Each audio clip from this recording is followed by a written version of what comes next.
दिल्लीमध्ये शरद पवार यांच्या घरी बैठक सुरू आहे। राष्ट्रवादी शरदचंद्र पवार पक्षाचे जे पराभूत उमेदवार आहेत त्यांची ही बैठक आहे।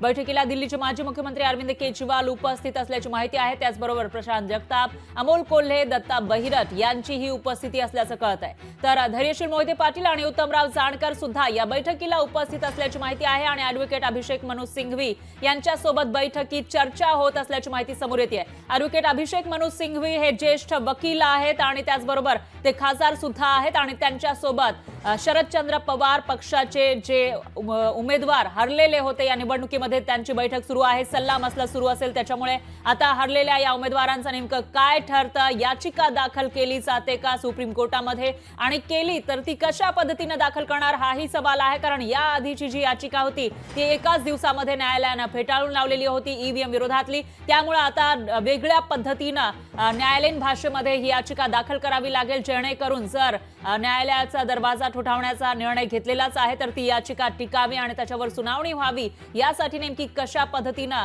इथं सल्लामसलत केली जाते, काय निर्णय घेतला जातो ते बघावं लागेल। आणि याविषयी अधिक माहितीसाठी आपले प्रतिनिधी अमोल धर्माधिकारी हे आपल्या सोबत फोन लाईनवर जोडले गेले आहेत। अमोल, काय सांगाल? बरेचसे उमेदवार राष्ट्रवादी शरदचंद्र पवार पक्षाचे आणि मवियाचे सुद्धा पुणे जिल्ह्यामध्ये हरलेले आहेत, त्यांचा पराभव झालाय। अशामध्ये ते आता सुप्रीम कोर्टाचा दरवाजा ठोठावणार असल्याचं कळत आहे, पण त्याच्या आधी दिल्लीमध्ये बैठक सुरू आहे। या बैठकीचे काय अपडेट्स मिळत आहेत? कोणकोणत्या मुद्द्यांवर चर्चा केली जाते? फरा काही वेळापूर्वीच या बैठकीला सुरुवात झालेली आहे आणि शरद पवारांच्या निवासस्थानी या बैठकीला सुरुवात झालेली आहे। महत्त्वाचं म्हणजे दिल्लीचे माजी मुख्यमंत्री अरविंद केजरीवाल आणि ज्येष्ठ विधिज्ञ मनु सिंघवी आहेत, ते सुद्धा या बैठकीला उपस्थित आहेत। प्रामुख्याने पुणे जिल्ह्यातील आणि राज्यातील काही महत्त्वाचे पराभूत उमेदवार आहेत राष्ट्रवादी काँग्रेस शरद पवार पक्षाचे, ते सुद्धा या बैठकीला उपस्थित आहेत। त्याचबरोबर खासदार धैर्यशील मोहिते पाटील आणि आमदार उत्तम जानकर हे सुद्धा या बैठकीला उपस्थित राहिल्याचं पाहायला मिळतंय। प्रामुख्याने पुणे जिल्ह्यात ज्या उमेदवारांचा पराभव झालेला आहे, जवळपास 11 उमेदवार आहेत, त्यांनी ईव्हीएम वर संशय व्यक्त केलेला आहे आणि त्यांचा जो पराभव झालेला आहे त्याला ईव्हीएम जबाबदार आहे असल्याचं त्यांनी म्हटलेलं आहे।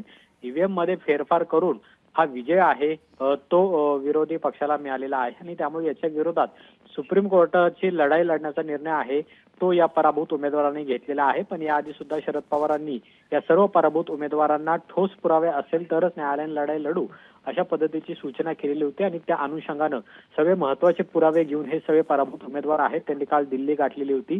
आज सकाळी सुद्धा शरद पवार यांच्या सोबत एक महत्त्वाची बैठक पार पडलेली होती। आता अरविंद केजरीवाल आणि मनु सिंघवी यांच्यासोबत एक महत्त्वाची बैठक पार पडणार आहे।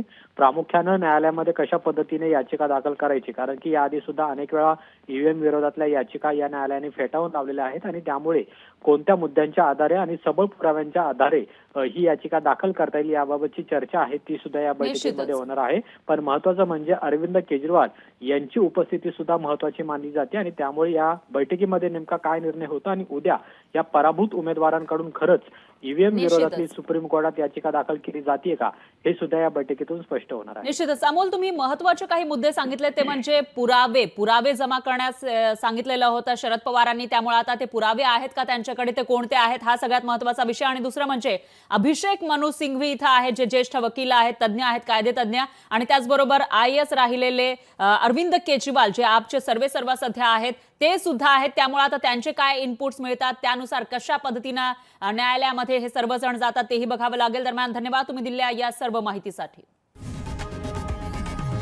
लोकशाही मराठी ऐका, पहा, जागरूक रहा।